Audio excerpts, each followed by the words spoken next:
jurnalnya itu namanya adalah Limnotek ini, namanya adalah Limnotek. Nah, kemudian di jurnal ini itu adik-adik bisa menemukan riset yang ada, yang berkembang di Indonesia gitu ya. Jadi ini contoh artikelnya saja ya. Ada misalnya studi fitoremediasi serapan besi dari kolam bekas tambang bauksit menggunakan turun gitu. Nah, saya ingin kemudian ini ada hubungan antara struktur komunitas plankton dan tingkat pencemaran di gunung di Gunung Putri gitu ya. Nah, ini saya ingin adik-adik itu bisa mengetahui aplikasinya gitu ya, aplikasinya di dalam riset.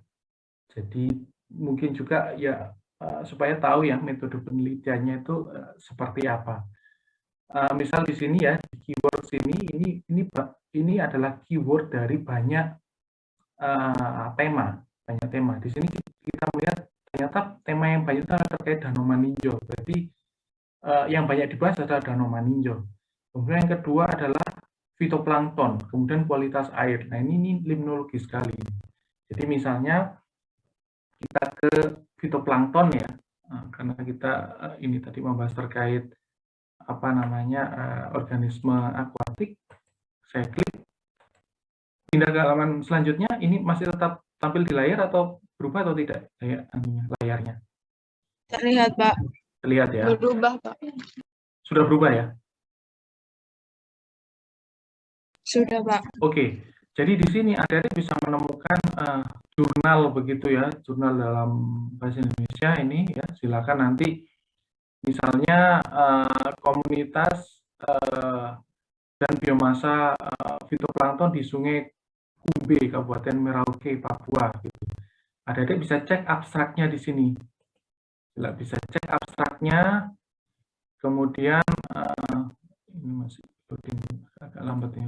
Jadi bisa cek abstraknya, kemudian juga bisa cek PDF-nya gitu. Jadi misalnya di sini adik-adik nanti bisa melihat judulnya ya. Misalnya ini judulnya Komunitas dan Biomasa Fitoplankton di Sungai Kumbe, Kabupaten Merauke, Papua. Kemudian adik-adik bisa melihat di sini ini latar belakangnya apa. Kemudian penelitiannya itu tujuannya untuk apa. Kemudian metode yang digunakan itu bagaimana. Misal survei lapangan, terus lokasi penelitiannya di mana gitu. Kemudian sampelnya itu apa saja gitu ya. Sampel yang air diambil apa saja. Nah, kemudian jenis fitoplankton yang ditemukan itu apa saja gitu. Jadi ini tadi yang sempat kita bahas ya, ada Basilovice, kemudian Canophyce, Chlorophyce kayak gitu-gitu. Nah, ini termasuk dalam fitoplankton. Jadi ternyata di sungai ini ada komunitas fitoplankton yang jenis ini yang kita bahas itu tadi. Kemudian dari jenis-jenis tadi itu mana yang kelimpahannya tertinggi, gitu ya. Jadi yang dominan itu apa, gitu. Kemudian selanjutnya apa ya? Ini berarti ada kaitannya dengan nilai klorofil, gitu. Nah, jadi kurang lebih studi terkait limnologi yang ada di Sungai Kumbe ini seperti demikian. Jadi tahu latar belakangnya apa, tujuannya apa, metodenya bagaimana, dan hasilnya bagaimana. Nah, ini sudah kita main ke arah aplikasinya, gitu ya. Saya ingin adik-adik mulai membiasakan diri gitu ya untuk membaca jurnal gitu. Harusnya sih jurnal bahasa Inggris ya. Tetapi mungkin di awal-awal ini saya kira adik-adik bisa menggunakan jurnal Limnotek ini. Ini misalnya adik-adik mau mencari arsip ya. Arsip itu berarti